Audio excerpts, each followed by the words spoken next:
Hello all, welcome back to the top 11 most saddest and bittersweet Thomas adaptations. Today we have a very dreary, real, and saddening story called Arry Learns the Truth.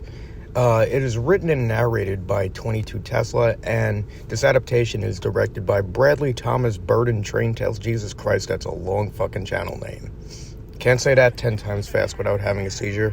Anyways, our voice actors come from the original audio by 22 Tesla on his channel. Wonderful VAs are as follows. That is Chase Hutton, who I could not find a channel or a social page for. That's okay, you know. Some people, they're just involved in friends of friends. We have Fantastic Mr. S, SRAnimations, and Optimus Prime 2471. Anyway, let's start the review and see what we're dealing with here. Since Bert's encounter with a spectral steam engine, he kept to himself when other engines would arrive at the smelters to drop off or pick up scrap. Arry, however, remained unchanged. Better hide in the tunnel, Henry. He oozed. Looks like it's gonna rain.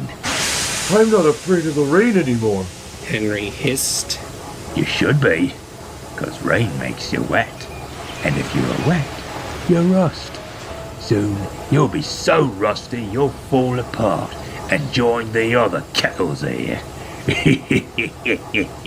We begin in the scrapyard with Bert looking sheepishly around, and Arry being the heckling asshole that he always is to any visiting steamy. Henry snorted and puffed away.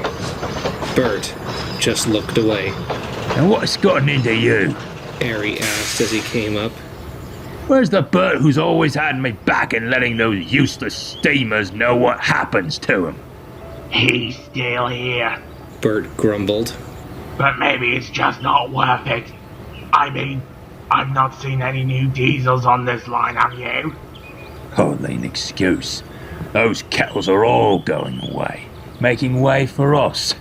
And they seem to forget that, thinking they'll go on forever, When Fat Hat comes around, it'll be goodbye to them. Arry chuckled before oiling away to do some shunting. The next day, the foreman spoke to them. There's a load of scrap iron on the mainland to be delivered here. But Top11 says all his engines are busy, so I'll need one of you to collect it. Arry oozed forward. I'll go pick it up, sir. Then the job is yours. If you leave now, you'll make it back in time before closing. Watch and learn, Bert. Arry said. I'll find some modern diesels like us who want to come here and drive those useless kettles to the sidings. As Arry takes a job on the mainland where he has to pick up a scrap train. Arry arrives at the scrapyard and is met with hostility from the local modern diesels at the scrapyard, taking him aback and surprising him. Arry rolled into the yard. It was packed with trucks and waiting diesels. Now, where's this train I'm meant to collect? He asked himself. Slowly, from the mist, a diesel pulling a goods train rolled into the yard and stopped. Ah, hello, my good engine. Arry called out. I'm looking for a train. Any chance you know where that is? The other diesel growled and looked down at Arry. Do I look like a bloomin' directory? Push off back to your cold, damp siding. It growled before purring away. Arry was confused. That's no way to speak to a fellow diesel. What's got up his? Arry then asks another diesel who just stares blankly at him and gives him an answer. But he keeps staring at him, burning a hole right through him, if anything, as if he's in complete disbelief of Arry's mere presence. The diesel stared at Arry coldly. It stared for so long, it seemed like it was looking through him. Arry felt a shiver run down his cab. Over there, Shunter. The diesel said, looking across the yard toward some dark sidings. Thank you. Arry said hastily, and he oiled away. The other diesel watched him go till he was out of sight. Arry Arry finds the train in a dark siding, where he then gets the shock of his life. He wanted to go, but the signal rose and he was stuck in the siding. As he looked around, he saw a long line of square shapes on a siding nearby. In the gloom, they looked like vans. But the closer he looked, he saw they were diesel shunters. And not just diesel shunters, but other diesels as well. They hadn't spoken a word as he had come over. "Is it time?" a voice asked. Arry looked up, wondering whose voice had spoken. It wasn't his driver. It had come from his left, from one of the diesels. "No," said another voice. This one was closer. "This is another train," the same voice then said in a lower tone. "It's one of us." "Oh no. Another sent to the sidings?" the first voice asked. "No. He's here doing work. How fortunate." So, what? Arry grumbled. Of course I'm doing work. Why are you over here resting? This yard is a mess. I had to ask 2 diesels where my train was. "Who said we were resting? We're not resting." Well, you're not being useful if you're just sitting over there.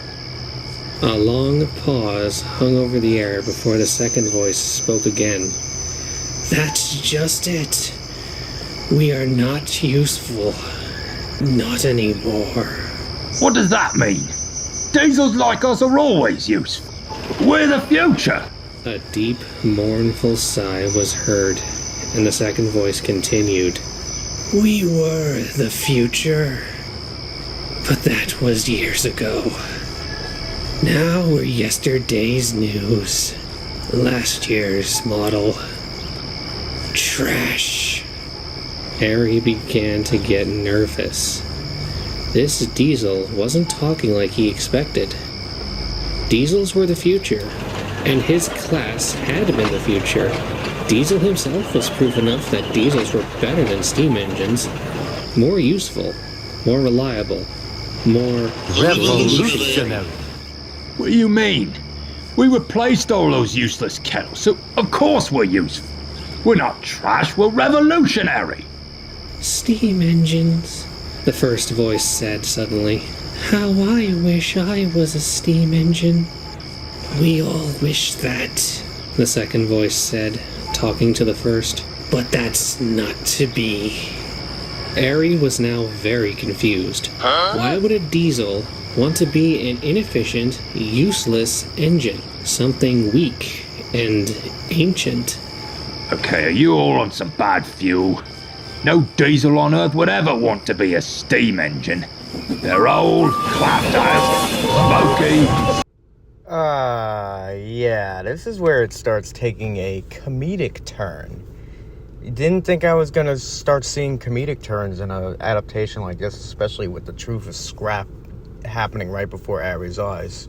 There's also some characters in here that are a bit out of place, like an all engines go model appears. I don't know why. I guess it's just a nice little reference. But I do like the vignettes where it shows Diesel saying revolutionary, and it sees all the ways they describe the steam engines and everything.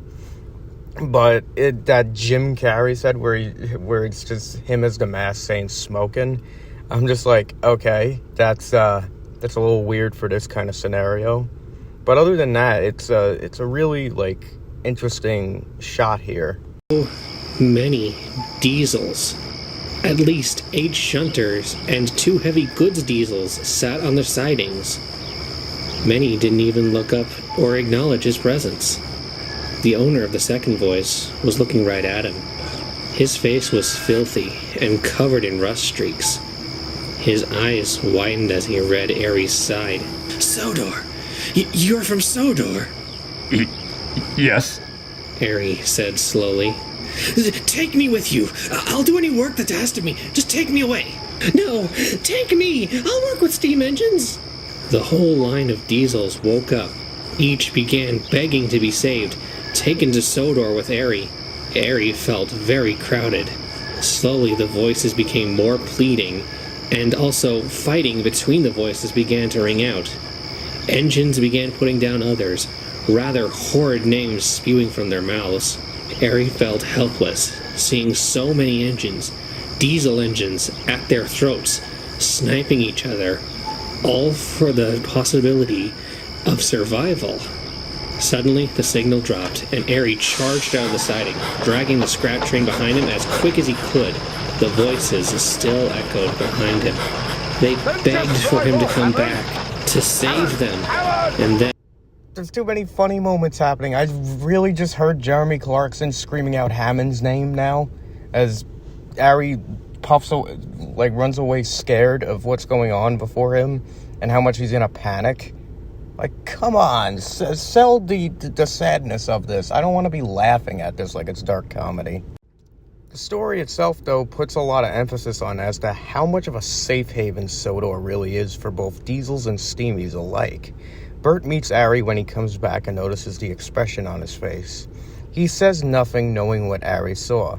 The story ends with the creepy, desperate whispers of the scrap diesels as the credits roll and it concludes. The scrap twins are more tame nowadays.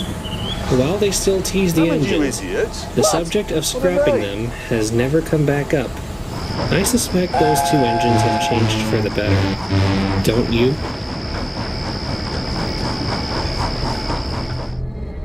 Truly a dark and brilliantly written story by 22 Tesla.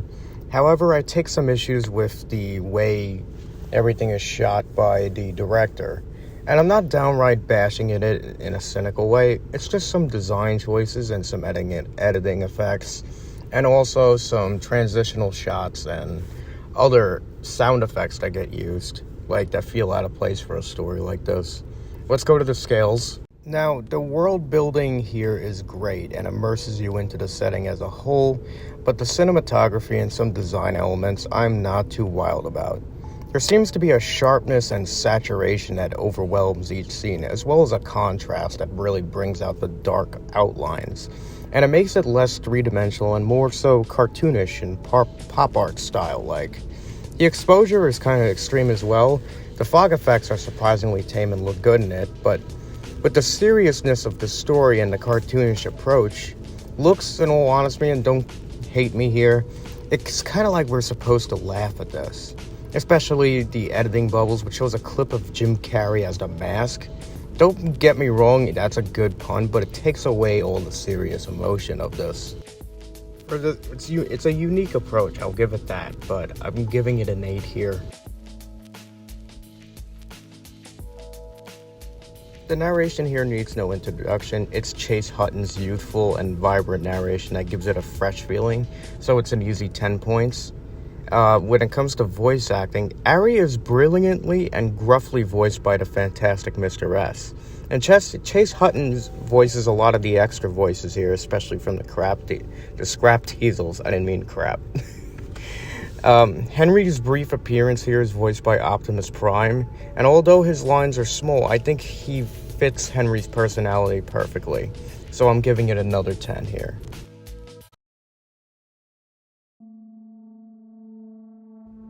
The character arcs of the twins are awesome and they're both different in many ways, but I love this arc of Arry, refraining from mentioning scrap when it comes to teasing the other engines by the end of this. The sound effects are flawless except for a couple poor choices here, such as when the rest of the diesel engines are begging Arry to take him with you and snapping at each other, and we just hear Jeremy Clarkson say, Hammond, get back here, you idiot." It doesn't really fit the serious notion of that, and I just wish it wasn't in there. In the lineup of scrap diesels, there's a model that's a bit out of place, and that's an All Engines Go model. I'm not familiar with the characters of that show, and this is a nice reference, but it clashes with the background and the rest of the environment, as well as the style here. This is a director's reference, and honestly, it doesn't bother me that much. It's just a little weird and a little standoffish. But the other sound effects are really flawless here. And I just love how flushed out each character is. Even the scrap diesels themselves had a transition from being depressed to being hopeful that they'll get taken away to completely betraying and snapping at each other and putting each other down, trying to sell themselves as the best option that Arry could take with them to the island of Sodor so they could be safe from scrap. I love these character arcs, but there's a couple things that are off with the sound effects, so I'm going to give it a 9.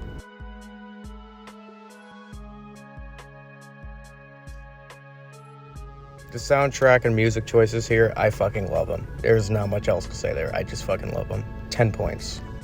And it's a 47 out of 50 for Arry Learns the Truth. I really like this adaptation, but it's not my favorite from a graphic and director perspective. But it's certainly a unique one, and that's why I picked it out of the others.